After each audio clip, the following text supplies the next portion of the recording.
My passage from boy to manhood, abrupt and hard, bestowed on me many life lessons. Prime among them, that happiness should be held at arm's length, in a pair of smithy tongs, because if you try to embrace it, you'll be seared to the bone. I was entering my 16th summer, when father gave me the greatest joy of my life up to that point.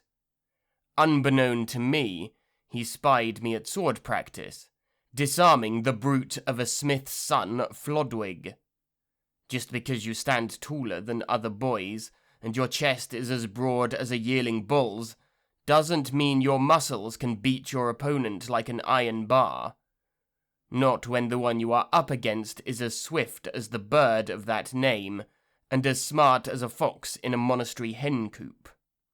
Sorrowful as I am, I could not help smiling at his gawping expression when his practice sword went sailing over his head. Father must have shared in my glee too, because that very evening in the great hall, he, the noble Ealdorman Elhere, called me to him. Assembled there, his thanes and bondsmen looked on as he solemnly presented me with his pride and joy. Breath-stealer, his incomparable sword crafted in Francia. He held out the same weapon that won him and his heirs our land on the banks of the Stour, the river he and his grateful king, Athelstan, sailed up more than 20 years past to destroy the Danish fleet. They captured 9 of their dragon-powered ships and routed the rest at the Battle of Bloody Point. Verses sung about that glorious day never tire me. Now, father incomprehensibly handed the blade to me. My eyes grew as round as the bottom of 2 leather ale flasks, and my lips formed a protest. But he said, "My son, Ekelwulf, is the finest swordsman of his age I have ever seen." Father's cold steel-grey stare shifted to seek out the fool spluttering a laugh through his beer, and came to rest on the idiot Flodwig. The blacksmith's son's face flared red, and he feigned a coughing fit to cover his embarrassment. "Father," I said, "I cannot accept Breath-stealer. She's yours forever." "Nothing is forever, lad, except the life eternal.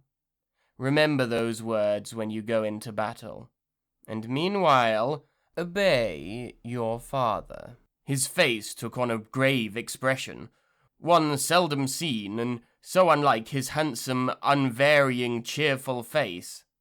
"Where I'm going, I won't be needing her, God willing. Keep her well honed and greased, son."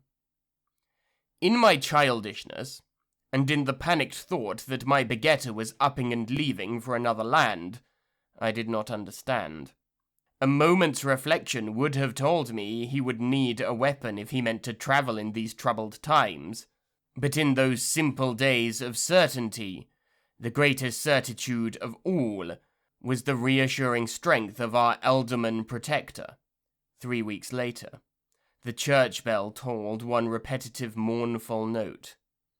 My happiness drained away and fled, wraith-like in search of wherever his soul had gone. The great heart that loved all the folk in our settlement betrayed him. Yet he must have known. Else why would he have gifted me Breath-stealer?